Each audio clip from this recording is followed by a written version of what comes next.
practice. So I think I should have joining me Mary Jacob from Aberystwyth University. Mary, can you see me, hear me? Yes, all good, all good. Hi, everyone. How are you? All going well today? Yes, not too bad. You might see Arthur, who is the king of the house, but he shouldn't be too disruptive. No worries at all. Quite happy to be disrupted by by pets. And I think we should also have Sam Parr from the University of Leicester on the call with us. Sam, you see me, hear me? Hey, Matt. Hey, Mary. Nice to join you all. Yeah, no, it's wonderful to have you both here. Thank you very much for coming along and talking to us. Sam, I wonder if we could get started with yourself. I know you've got a couple of slides that you'd just like to run through. Would you like us to share your slides for you, or would you prefer to share them yourself? If you could share for me, Matt, that would be ideal. We'll just a quick one, really. They're not. I'm not intending to talk too much. Hello, everybody. Matt, am I cool just to get quickly started with Absolutely. On you go, Sam. Excellent. Thank you, mate. So I'm, as Matt said, I'm Sam. I'm a learning technologist from the University of Leicester. So thank you for joining me for this this panel discussion today.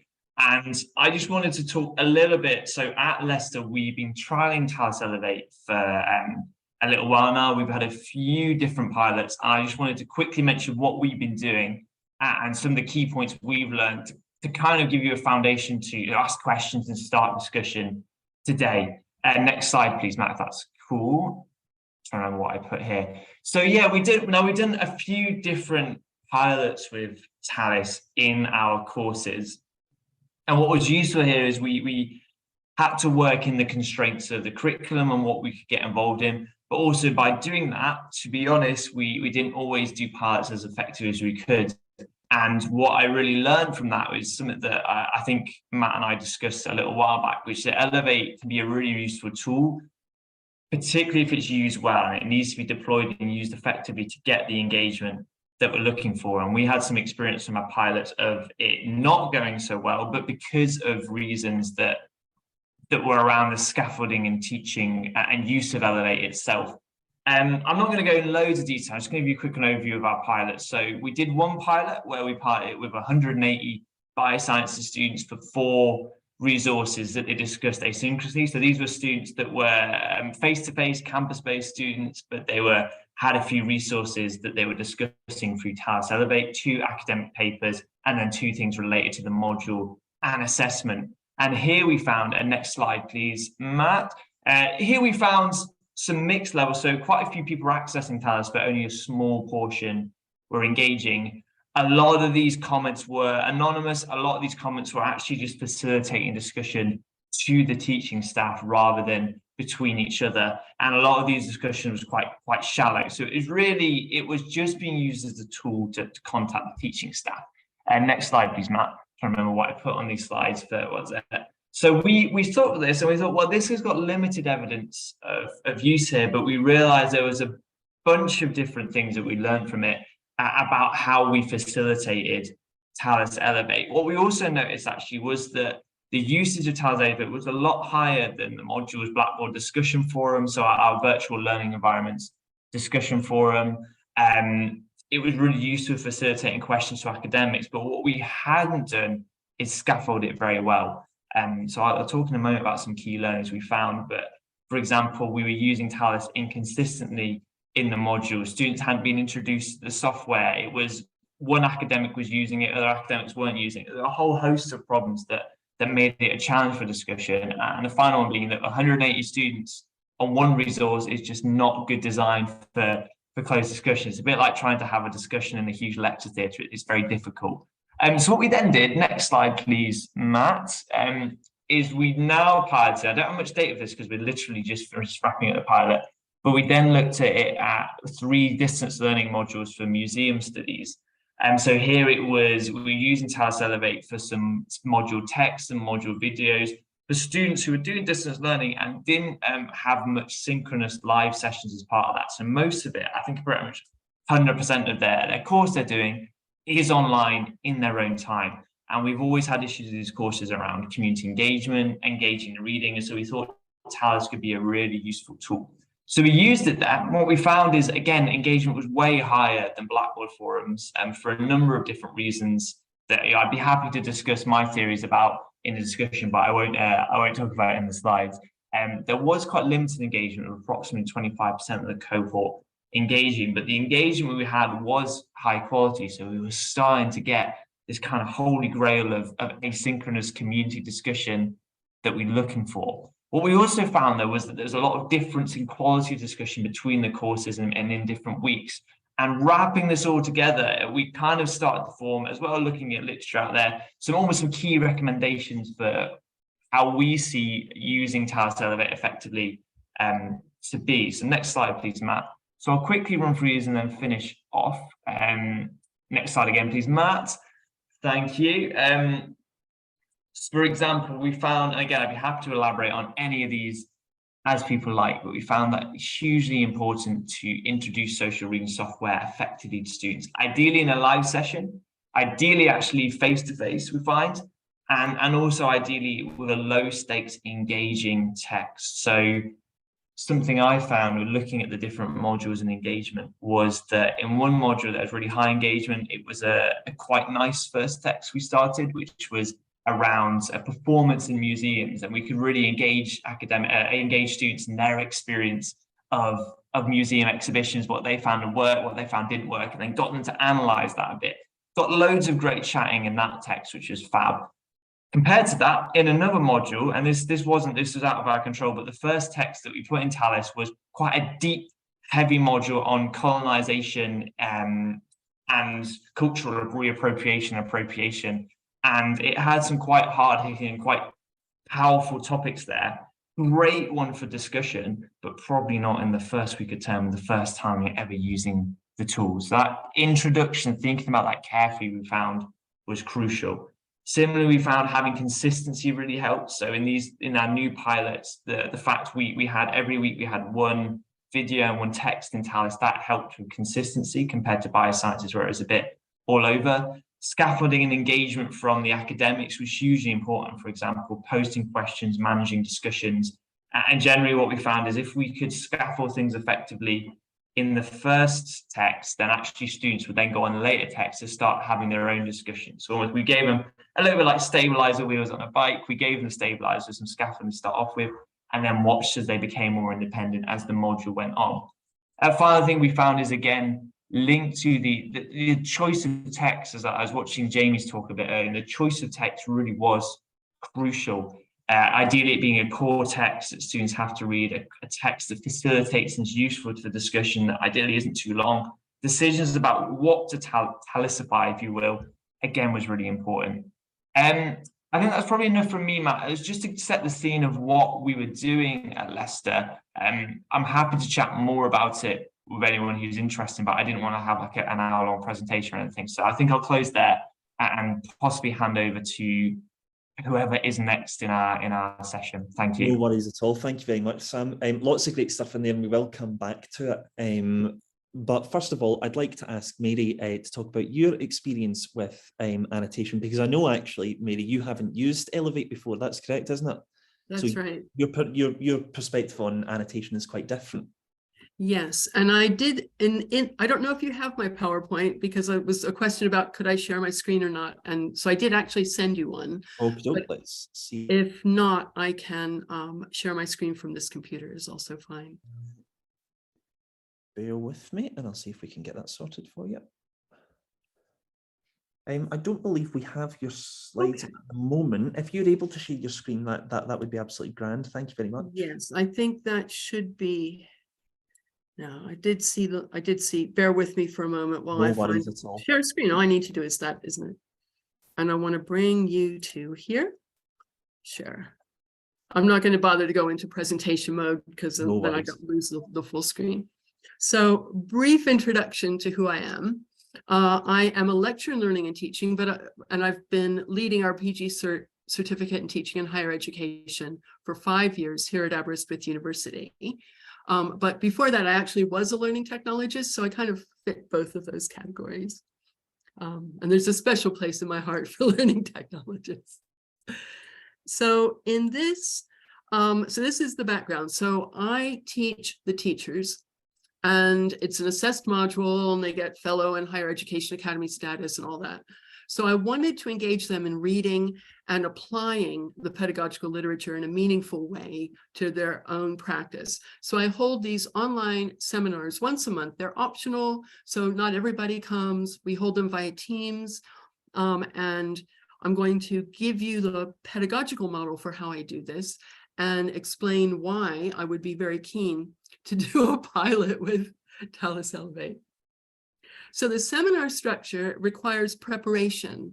So the teacher, as someone in my role, I pick an article, I annotate it with thought questions, and that's really key. That's the learning design. And I think that goes, Sam, to what you were saying about, you know, designing the right activity around the materials and around the tool. So I want to promote critical thinking. I want them to apply these ideas to their own teaching practice and that kind of thing. So I prepare an article, and I used to do, when I did seminars in face-to-face, I would print it out, scribble all over it, and bring that to the room.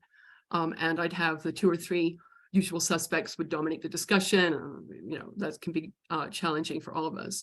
So instead, I gave them this annotated article in advance and a preparation task in advance. So the students have to read the article, think about the questions, and think how they can apply the knowledge. But I really want to say, when I'm doing this annotation, I think of myself as if I'm sitting down with them in a group reading together. And you hit something interesting, what do you think about that? Have you seen an example of that? Have you observed that? You know, what kind of problems might this raise? So that it's a conversational approach that's going on in my own mind. So then when we have the live session tasks, I give them a Word document in Teams through, you know, sharing the document, and I give them some, they write their ideas into that document straight away in the first 2 or 3 minutes, and then we have a discussion around that. So I thought I'd show you a couple of screenshots to illustrate that. So I've been using PDF, and you can annotate nicely in PDF like this. So the kind of question that I found really useful, because I get everybody engaging with this during the seminars, every single person's contributing, and that just does my heart good as a teacher. So I'm asking them, to what extent do you already apply these 4 lenses? This is from Stephen Brookfield's Becoming a Critical Teacher. What can you do to fill in any gaps? You know, Brookfield talks about his personal story. What do you think about that? Where do you recognize something? What resonates with you? Those are the kinds of thought questions that I put forward. So they're thinking about that while they're reading the article. They're not just reading and trying to understand. So it opens up that dialogue, that opens up that scope for dialogue. So here are a couple more examples. I'll highlight something and attach a comment. So highlight where there's a key point. So this is key point for the chapter. How can we break through this limitation? So they're thinking in response to the reading. That's the active reading part. So those are just some examples of what the annotations look like. And as you can see, I do quite a lot of annotations, more than we would have time to discuss every one of those questions in the 1-hour seminar. So I've copied here the preparation task that I give to them in advance. So they read the chapter, they consider this, and I tell them exactly what's going to happen in seminars. So they know that the preparation, they're going to need to do that preparation in order to benefit from the seminar.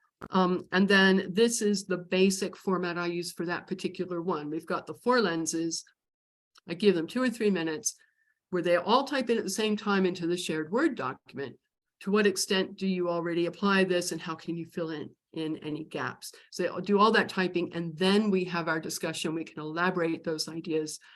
And I found that this kind of design leads to a really nice collaborative session, and people go much more deeply into the reading than they might have done otherwise. Previously, you might have had people show up without having read the article. But I would love for my next step to be a pilot with Elevate, where I give them the annotated article where they can answer those questions and respond to each other before they come to the seminar. That's what I would love to do. So, and that's my pedagogical idea there. Fabulous. Well, thank you very much for that, Mary. That was really interesting to hear. And you know, like I said, it's quite different to what Sam's done, but it's very much, you know, it's in the same vein. It's another sort of active application of social annotation. So great to hear, and great to see a sort of a variety of different approaches to it as well.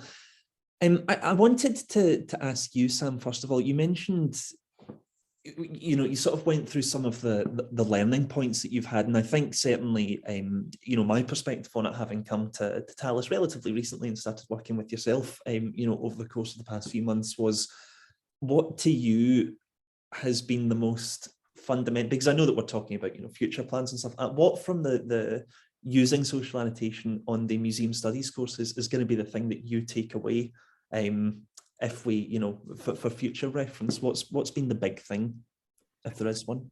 There's probably quite a few things we've taken away. One is, I think, for me, there's a bunch of things, Matt, so I apologize. I might give more than one thing, if that's all right. So I think for me, it was something that I really enjoying with using the annotation tools is realizing how much we can use them in teaching in a variety of different creative ways. So I'm exploring pilots with other disciplines now, and you know, Mary, we're looking at doing it on the PG Cap as well. So it's really interesting to hear your how you work and things like that. And I'd love to hear about, you know, how your tips for engaging students, even though they are academics, engaging students in that. But we're thinking lots of ideas. So we've got,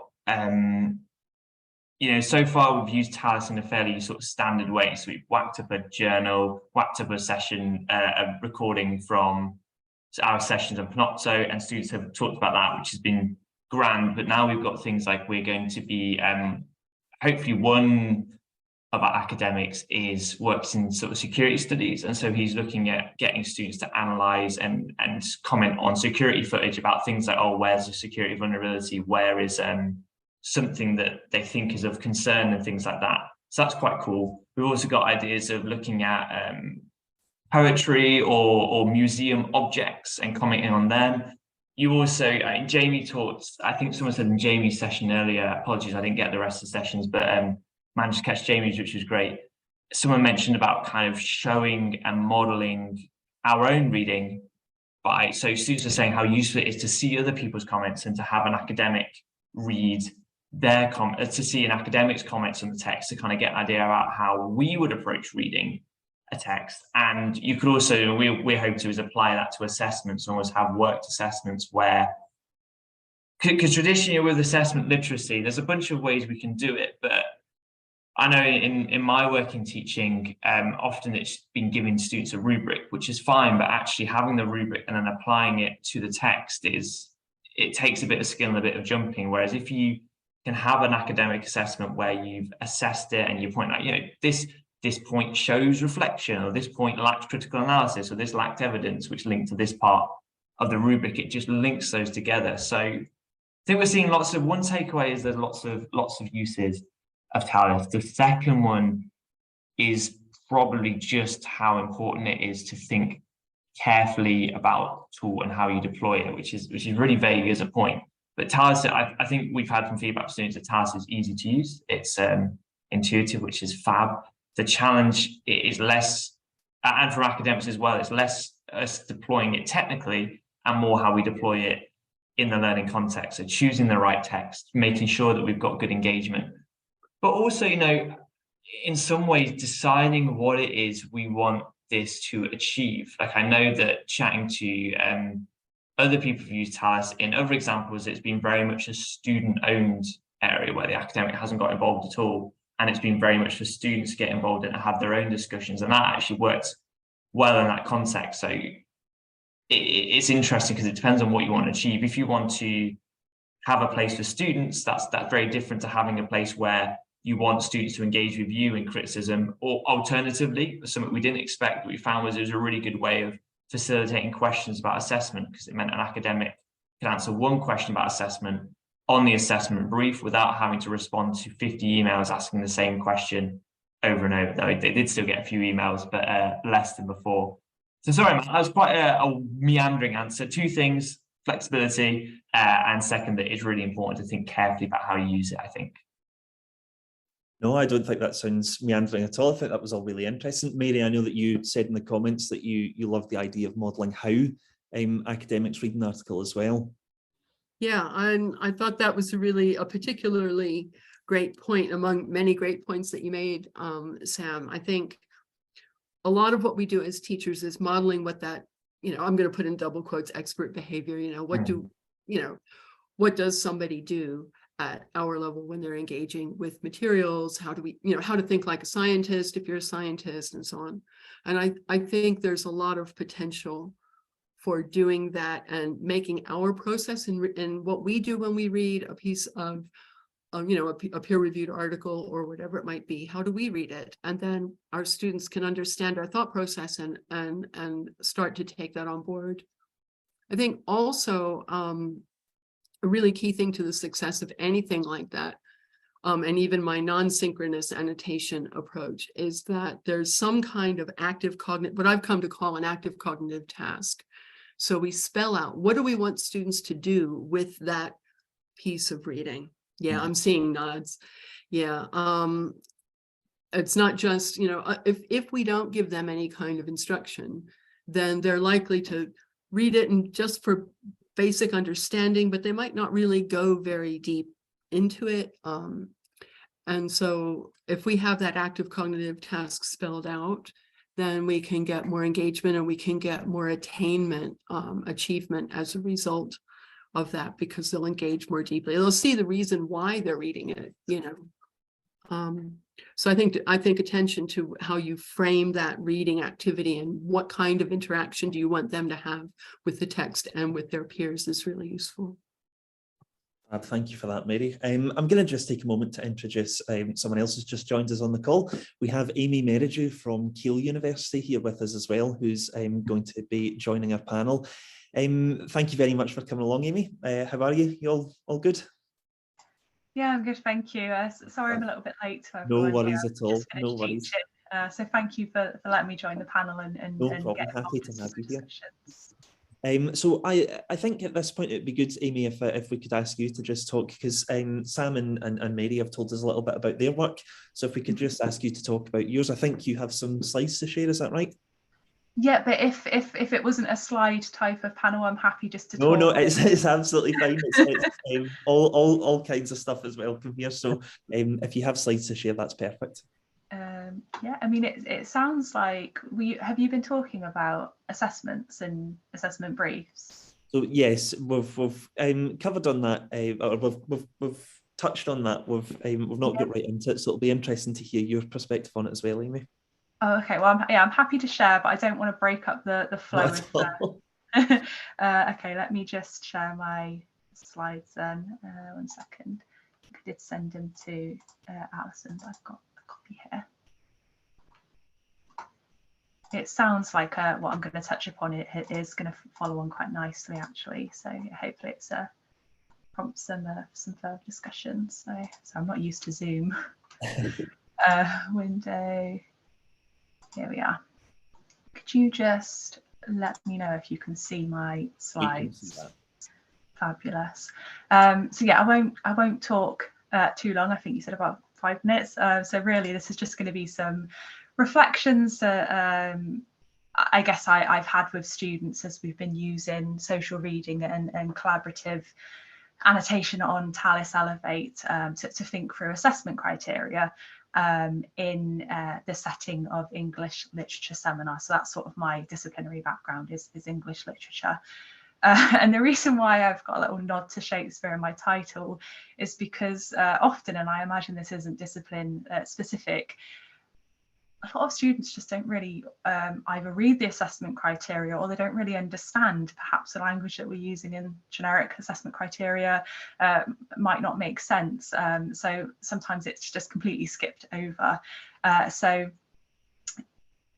in this this sort of short reflection that I'm going to just share, really we'll be thinking about ways that I've been using social reading with students to help them think through some common issues in terms of what does the assessment criteria actually mean?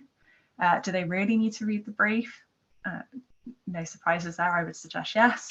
Why do the assessments matter for learning? But crucially, something that I'm really interested in my work is actually how we can support students to build their assessment literacies, their understanding of what the assessments mean through disciplinary learning and teaching. So not sort of seeing as assessment literacies as that sort of additional extra that people can just go along to if they want to. Actually, it's really crucial to their learning in their course. So it sounds like I did come into a conversation that was starting to touch upon these. Sorry if I repeat anything. So one way that I've been helping students to build their assessment literacies and their understandings of their assessments in English literature is actually through peer reviewing assessments.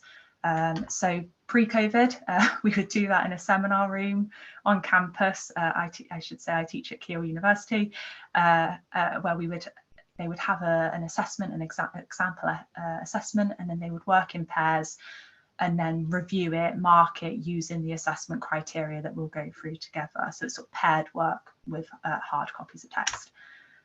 COVID obviously threw a spanner into the works with that one. We all shifted overnight to online teaching and learning. So actually I was really happy when I sort of came across Thales Elevate in 2020. Professor Jamie Wood, who I know gave a session earlier, was the one that actually introduced me to Thales. And what I started doing with students in English was actually using Thales Elevate for them in online seminars to actually work in breakout room groups and peer review assessments, using that assessment criteria together to really understand what it is that was being asked of that student and what they might continue to do in their own assessments using that criteria. So they're reading that criteria and not just overlooking it. Actually, it's crucial to the review work that they do. So in terms of the actual activity, I'll just very quickly set up what I did. So the context, as I said, live seminars on Teams with approximately 15 students. What they would be asked to do would read and review an assessment example in small breakout room groups using the assessment criteria that they were also being marked on, I should say, and Thales Elevate. So they were annotating the criteria and the example on Elevate and using it to assess that piece of work. They were asked to designate an annotator, and that person had to take responsibility for sort of recording the group feedback on the example using Elevate. So sort of putting the reflections on their, why they would give it a particular mark, or the comments that they would provide that student. I should say as well that the example that they were using was actually one of my essays from my undergraduate days, but I didn't tell them that. So we had some interesting discussions about actually they were usually a lot harder in their marking than what I would be when I was assessing their work. So that was useful for them to think that through as well, how critical they were being, and to think about that in their own work. Then the really crucial element of this activity was actually the whole group discussion that took place based on the annotation. So they would all join back into Teams or Zoom, as we're doing now, as a whole group, to go through and discuss their annotations and raise any issues that they might have had using that criteria, any questions they've got, and also to justify the comments that they were providing, the feedback, to think about whether that student had understood the assessment criteria and by extension themselves. And then they would be encouraged to reflect privately on their own feedback that they've received in order to identify their own strengths and also their areas for development using that assessment criteria to help them in their next assignments. So I've just got a quick example of how we actually did that. So that's my lovely essay that you can see on the left-hand side, and then we've got some this activity generated in their group works. 19 comments, class comments, and as I said, we had an assigned annotator in each group, and we went through and discussed some of their annotations, and it really helped them to understand, oh, actually, what is it that was really good in this essay? What did they need to do differently in order to respond to that criteria?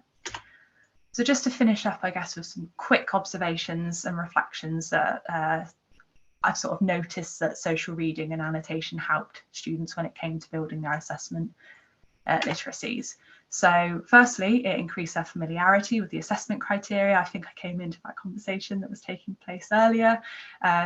So helped them to understand actually what they need to do, boosted their confidence to ask any questions. It's okay if there's bits that they don't understand.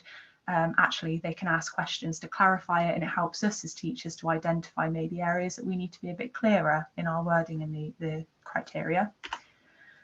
It helps students to learn the importance of writing for a reader by stepping into the marker's shoes. So I did notice in their later assessments that much more topic sentences were cropping up. They understood the importance of setting up their argument more. Signposting, the use of evidence, these were all things that were improved from their first to their second assignment following this activity.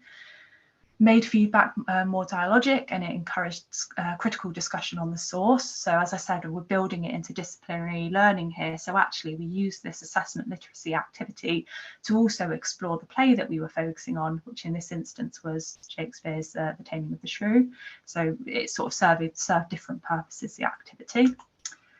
It encouraged students to access more feedback and views than the in-person paired work, because they were able to annotate the same copy rather than just work in their pairs and see each other's annotations but not the whole group. So it helped them understand that there was lots of different approaches. And also finally, as I mentioned earlier, it helped them to apply their learning to their own work by prompting reflections on their own assessments and their feedback. So that was just, I guess, some quick reflections that I wanted to share in terms of how I've used social reading and annotation activities with students to help them build their assessment literacies. But yeah, I don't know how you want to proceed with the next bit, but perhaps follow on from what you were already talking about. No worries at all. Thank you very much for that, Aimee. That was really great to see. I particularly liked the sort of step-by-step diagram that you showed for doing it in a small group setting, where, you know, yeah, that exactly. Because I think that sort of draws attention to the idea that in that particular class, that, you know, social annotation is not the be all and end all. It's not the activity. It's part of the journey. You know, it's one step in their journey to sort of understanding things. So I really like that. Thank you. I wanted to ask you, and I think this is I'll ask you the question first, Aimee, but I think it's a question that everybody possibly. Oh, I've seen a cat has just appeared in frame for Mary. One of the things that I think I'll ask you first, Aimee, and then sort of get everybody else's thoughts on is did you find that students were willing to sort of come on the journey with you? Did you struggle to get them to kind of engage with it? Was it something you really had to sell to them, or did they see the benefits and sort of pick up the ball and run with it? Is this in relation to sort of social reading generally, or in relation to the assessment? In terms of the methods you were using, the strategies you were using, did you find that students were kind of able to just go, yeah, that sounds great, let's do it that way, or did you feel that maybe, you know, because I think sometimes social reading can actually be quite an alien concept. You sort of arrive at it and you've read one way your entire life, and all of a sudden you're being asked to read, you know, in a different way. So I wondered if you found that they were just willing to go with it. Yeah, so I guess in sort of the English literature discipline, I think a lot of the students will be used to sort of doing that group work within seminars where they would read you know, extracts of literary text together based on questions. So I think it's quite familiar to them, the sort of social reading setting. But as with any type of activity, I really made sure when I started using social reading, obviously here on TLCR, I really did make sure I set it up to them. So I didn't sort of just chuck it on them and say, look, annotate and let everyone see your thoughts. So before the session, I would let them know that we were using these activities and this platform. And I sort of provided sort of bullet point instructions in a quick video demo on actually how to use it. And I made it very clear when I was setting it up that if they want to, they can add anonymous comments. But I think because in the group work, I would always ask them to sort of decide their own roles. So someone who might be more confident sort of writing the group's thoughts, they could then take responsibility for sharing their reading socially. So actually I found that there wasn't any resistance, and actually I've got quite a lot of emails from students saying that it really helped them with their confidence to read socially, because what they particularly liked about the collaborative annotation activity is that they could think through their thoughts before they share it. Whereas sort of pre-COVID, when we were in sessions, it would be like, oh, you know, raise your hand if you want to share your thoughts. But this actually gave them the time to think it through. So yeah, I haven't actually experienced any sort of no one said to me, I don't want to do this. So yeah, for me, it was really helped with inclusivity, I think, and confidence building. I suppose if everybody's just willing to sort of go with it, then that's kind of the ideal, you know, that's, Setting the up, level of trust that, you know. Yeah. Absolutely. Mary, I wondered if you could comment on that, because again, as we've said, oh, you've got your hand up. Perfect. I was actually going to give a comment on what Aimee, what you just said about inclusivity. I really, really like that. I think there's immense value in giving students a chance to have a little bit more processing time, whether they're trying to understand what it is or formulate their own thoughts into words. So I think it's a really positive thing if they can have the option of either speaking or typing or doing something asynchronously. So as long as it takes for them to put their thoughts together, I think that's a really positive. I just wanted to say that.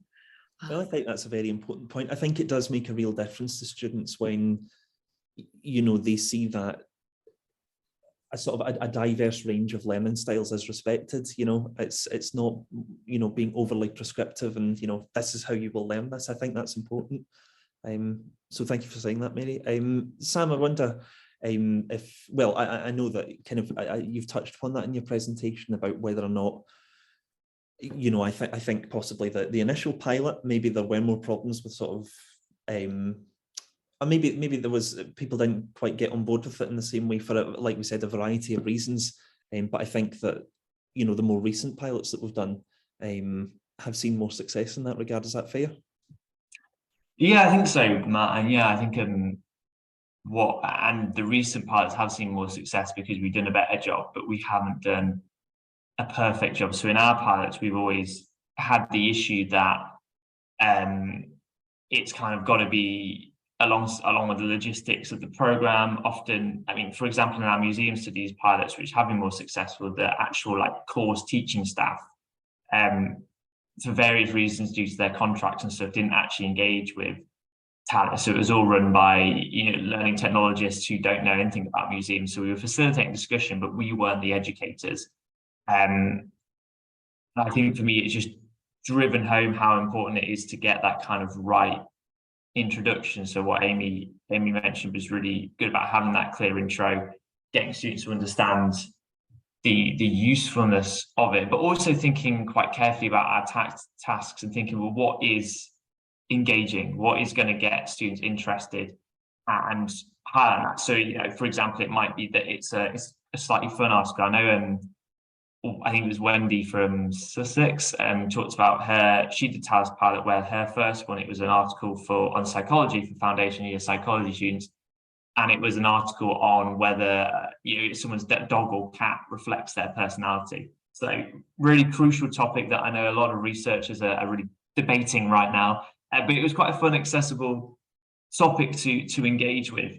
And similarly, even though with biosciences, we didn't have that scaffolding, the thing about the assessment got loads of engagement because students were naturally interested in it. So that introduction is really crucial. I think what Aimee and Mary mentioned is also interesting around kind of nowadays, because I think a lot of us thought about this came during the pandemic, but now it's kind of what place does it have, say, in face-to-face teaching as part of a sort of hybrid model? And it is very helpful for that kind of preparation, that confidence building and things like that. So it's a little bit like, you know, in teaching, if we do think, pair and share activities where you get to pose students a problem, then you get them to think about it in pairs, and then maybe they'll write some down, and then you get them to share after they've got a chance to compose their thoughts. That's generally more effective than just picking on people and asking them to say out of the blue. And this is facilitating that in a whole new way, and a way that's almost beyond the classroom. So you can have that kind of think, pair and share outside the classroom, inside the classroom, and it works quite well. Yeah, so I think I'd just say the introduction is really, really important on that. Absolutely, thank you very much. I just want to highlight a point that Carolyn has made in the chat, and please do, this isn't just a forum for me to ask questions, please do feel free to ask questions. I used to do what Aimee is doing when I taught German language classes and had the same experience. Students really liked it, their own assessments improved, and they engaged with the feedback much better. I think that's a crucial point as well, isn't it? Getting people to engage with the feedback that you give them. I'm not teaching German anymore now, but have been recommending this to staff I work with as an instructional designer. So that's good to hear. So it's a tried and tested method. It's it's seen success, so that's great. I wondered if I could kind of ask a question. This is a question for all three of you, and I'm just going to kind of open the floor up and let you talk through it. But it's an interesting one, and I think it's quite a difficult one as well. So apologies in advance. It's deceptively difficult. How do you decide what to annotate and what not to annotate? What's your thinking on that? And I'll leave whoever's brave enough to come in on that one first. I'm happy to go. I'm muted. Okay, Go for it, Mary. Go on. Okay. I first try to think about what I want them to get out of the article, and I think maybe the article kind of thing is a little bit different from the way you would approach assessment criteria, but I think assessment criteria is a fantastic way to use it too. So I think about what I want them to get out of it and how I want them to make the links between ideas or between ideas in this article with other experience that they may have, or real world examples, that kind of thing. So I'm always looking for those things to annotate. I mean, I think your question, Matthew, is about what to annotate when you have the piece of work, how to annotate the work. Is that right? Yeah. So I do that. And then the other thing that I imagine while I'm working through it is I'm not just annotating for myself, but I'm annotating in conversation with them. And even though my conversation's asynchronous in the first instance, it would be synchronous, or it would work even better with them being able to co-annotate before the seminar. So I imagine it as a conversation where I'm pointing something out, asking a question, and then they could respond. And I think that's a key factor, that questioning. Thank you for that, Mary. Anyone else? Sam, do you want to come in on that? Sure. Remind me, was the question kind of deciding what to annotate? When you say that, do you mean deciding which text we should put up for annotation, or what inside the text we should annotate? Does that make sense? Yeah, sorry, I should have been clear about that. Yeah, it's more about the former. It's more about seeing whether, because I think I don't think we would ever recommend that someone comes in and uploads or puts their entire reading list up for annotation and does everything has to be annotated. It's more about how you choose those key texts, and I think what Mary said, really considering what you get out of them is an important part of that. But it'd be good to get your perspective on that as well. I think that's huge what Mary said. It's like anything, isn't it? It always depends on what you want to get out of it, the learning outcomes and stuff. I mean, for us, I suppose it's usually doing core texts that are really important for their learning, considering does this text lend itself to discussion and annotation? Is it something that perhaps students might have opinions about? Is it something that is controversial? Especially if it's controversial in a safe way, that can be quite useful. Is it related to the assessment? I think, Matt, as well, as you say, you don't want to put everything in Tallis, but it's also worth thinking about your learning plan for a week and realizing that if you're going to have something in Tallis, it takes more time to read than a general text. So maybe something we've been talking about with academics is if they have 5 key readings that they want students to complete, if they're going to put one of them in Tallis and have some key things around it, maybe they drop that down to 4 key readings so that students can almost quality over quantity. Now that's a difficult decision. It always has to be on a case-by-case basis. Can we afford to lose these texts? But we find it quite important to think about the time it takes in the learning journey. So yeah, core text, does it lend itself to discussion? And do you have the time to do it justice, I suppose? Absolutely, that's great. And Aimee, I don't know if you would like to say anything on that topic as well. How have you gone about that? Yeah, I mean, I can completely echo what Mary and Sam will say, so I won't repeat that. But the purpose is really key for me. But one thing I would like to add, I really like to use Elevate as a space for students to feel comfortable to ask any questions, particularly if they're unsure on anything. So we have lots of discussions early on about the fact that it's okay if you put in one of your annotations, I don't really understand what this bit means, or you know, what's someone else's perspective. So to encourage them in their annotations, not just to sort of share their ideas, but also to share their questions.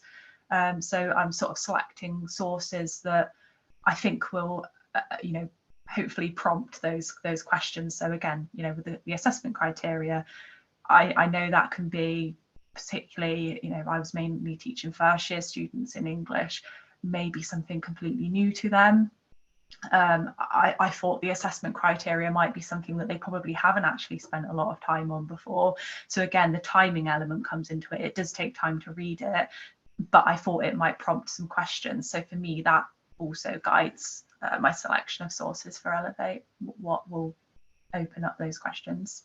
That's great. And I'm curious just to pick up on a point that you mentioned there, Aimee, about, you know, allowing them that forum to ask questions and stuff like that. And obviously, I think that's very important. It kind of follows on to something else that I wanted to ask you all in terms of how, to your mind, does annotation differ, or how does it fit in with things like discussion boards? Do you see it as do you use it as a replacement for that? Do you see it as complementary to it? How do you, because obviously, well, not obviously, but my kind of background as a student would have been, you know, the discussion board would be the place to go. But I think the discussion board can be quite, in some ways, impersonal. In some ways, it's quite, it's very separate to the rest of the, you know, the content. So I just wondered about your thoughts on that, whether there is a substantive difference and what that is. If I start, Matt, because that's something I was quite interested in comparing in our pilots, because in all these, particularly in the distance learning things, the teaching staff had been using discussion boards and they were part of the learning journey throughout the module. So often they'd be like, you know, now that you've read this, or now you've done this, post your thoughts to the discussion board, or do this in the discussion board. And generally, you know, I've always found discussion forums, and this is very anecdotal, so this is just my insights from chatting to academics, both in sort of face-to-face campus-based courses and massive open online courses, that it can be tough to facilitate and get good discussion in discussion board. And I think TALIS, what we generally found is, apart from one module which was a bit of a strange module, in all the other modules there was a much higher use of TALIS comments compared to discussion boards. Not only in the module we were running, so we were running both in, so you know, these modules, we've got some stuff that's in TALIS, some stuff on discussion boards, but also compared to previous years where it was just discussion boards. So it is more accessible, I think. And I think that's for me, that there's probably a couple of ways. One is that it's much easier to comment in context, so you can comment in the context in a specific quote and things like that. And second of all, just in terms of a kind of user experience and learning journey, it's more seamless. If for us on our virtual learning environment, students go through step by step that week, then they go into the text and they can comment on the text, then they can go on to the next thing. Whereas before we're saying, you know, go into the text, read it, go away, do something. Now go to the discussion forum, make a new post, or click on the right week for that post, and then post your comments there. That's a few more steps for users, and it requires them to kind of remember what they talked about in the text and bring it to the discussion forum. What I think discussion forums were more appropriate for was the more deeper research, or not quality answers, but deeper answers, you know, where we wanted something like an opening to an essay, or where we wanted students to go away, visit an exhibition, then share their thoughts. That was obviously something would be awkward to do in TALIS, whereas it worked better for discussion forums. I'd like to come in and say I agree with everything that you said. I mean, in my, you know, many prior years as a learning technologist, I heard over and over that people designed these wonderful activities for discussion boards and very few students participated. And I see that with my PG Cert folks as well when they report back. So I think that bringing the interaction, the comments and the questions much closer, you know, right there with the readings is easier and more meaningful than having to do something over here and then go into the discussion board. And by the time they've gone in, their thought has become blurry in their own heads probably. So I think that immediacy is really valuable. Yeah, and I think it's, which isn't to say we never use discussion boards. There's some things they might be very good for, but I think we need to look at what is going on with the students' learning and which approach is best and how can we frame that approach. And I also wanted to say in response, thinking about Aimee, some of your comment earlier about, you saw students having good topic sentences, the better structure within their essay, having done your activity. I think it sounds great. And I didn't mention that kind of thing is also one of the things that I annotate. If I see an example where they have really clearly stated an excellent research question in an article, or here's how they tie the thread together so that here's the evidence that supports their conclusion. Do this in your own work for me. As a kind of exemplar, it's quite nice to be able to think that way in that dialogue with your students. You wouldn't be able to do that in a discussion board kind of format. Yeah, I mean, just to pick up from that, I would always go through and populate my own thoughts and get involved in that discussion with them. I really like it to be a conversation. So I think identifying, the areas where there's particular strengths is really crucial, as well as identifying maybe some areas within that example that they might want to think about more. But just to sort of follow on a little bit also from what Samuel was saying about with Elevate, the sources, the comments being directly on the source, so it's a bit more specific. I completely agree with Mary, there's places for discussion boards, but what I found with annotation activities on Elevate is that for me as the sort of the teacher, it's helped me to identify maybe some areas where the understanding needs a little bit, students might not be quite understanding that particular area of the text or the essay. So I've been able to actually use it as an opportunity to provide more teaching support, which might not come through as clearly in sort of discussion board activities, because I can see like directly onto the source. So for me, I've used it as a teaching tool as well to think through areas of further support that students might well benefit from. So yeah, I just wanted to add that as well. Absolutely, and I think one of the things actually I'm going to touch on in the next session, but as a slight preview, is that one of the things that I think is important is when you're saying that, Aimee, about clarifying maybe a specific section or something like that for better or worse, I think certainly when I was a student, if I was looking to get an answer to something, I wouldn't necessarily go and look at the discussion boards to see if it's been answered before. It could have been answered, someone else could have asked the question, but I'm not necessarily going in and learning from that. Whereas if I'm now engaging with the resource via social annotation, then that discussion's in the margin, and actually that resource is now no longer the same resource you started off with. It's sort of been improved by the that discussion happening in the margin, which I think is an important advantage of social annotation. And I'm a bit disappointed to say it, but we're coming to the end of the session. We've only got a few minutes left, and I could quite happily talk to each of you for another hour. What we'll do just before we wrap things up, I'll ask you what's hopefully a reasonably simple question. Mary, I think you've already hinted. I think we've all kind of hinted, but just to sort of sum up, what's next when it comes to annotation for each of you? What are you wanting to do moving forward? Question for anyone.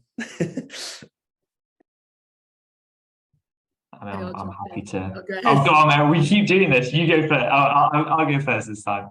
So we've got a few more pilots lined up. Hopefully improving. So we've gone from doing sort of poorly organised pilot that wasn't very well executed because of various issues in our team, to doing some with distance learning courses without much academic buy-in, and now we're going to be hopefully doing pilots with academic buy-in. So it'd be really interesting to see what those do, and two areas that I'd be really interested in exploring. And I was chatting with someone last week, Aimee, who I think is a researcher in this area, and trying to talk about gaps in research is how do different disciplines engage in text differently. That'd be really interesting to see. And I think by doing all these parts, we'll start to see how different disciplines might engage And then also perhaps looking a bit deeper into what that engagement looks like qualitatively. So I've done quite a lot of quantitative analysis, how many students are commenting, is their comments generally decent quality and things like that. But it might be interesting, what are they commenting? How are they sharing things with each other? How are they discussing it? So yeah, we've got lots more pilots planned, but hope to get a bit deeper in the analysis as well. Good to hear, Mary.